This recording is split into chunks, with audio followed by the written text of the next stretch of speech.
Hi guys, ayan, dahil walang masyadong ganap ang person, luto serye muna tayo for today's video. Ayan, magsisigang lang ako dito ng salmon, pang ulam namin sa almusal.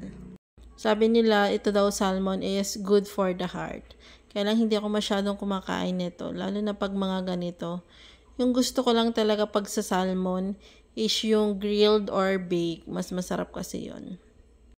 And ayan, nanguha na din ako muna ng gulay na ilalagay natin sa salmon para meron naman siyang gulay na toppings. Toppings yarn. Anay lomi lang ang peg. Char.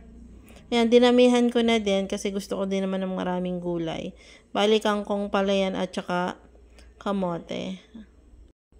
And then, hinugasan ko lang siya and nilagay ko na agad dito sa isda. Kasi medyo labog na din yung isda and binawasan ko na rin ang sabaw.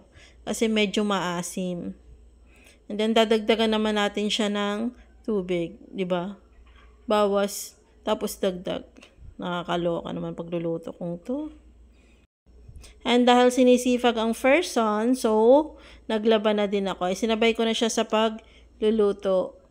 Baka kasi abutin na naman ako nito ng siyam-siyam. Matatambakan na naman ng labada.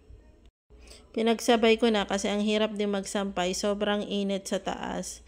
Kaya habang hindi pa tirik yung araw, is inagahan ko na talagang maglaba. Buti na lang meron kaming fully fade washing machine. Char! And fast forward, nang makaluto ako is kakain muna ako ng almusal bago ako magsampay. Medyo marami pa rin kasi akong lalabhan. Para isang sampay na lang is kumain na muna ako. Gutom na rin ang person. Kain po tayo. Sarap nung salmon, ang taba. Pero hindi ko rin siya masyadong bet. Parang 3 pieces lang yung nakain ko dyan.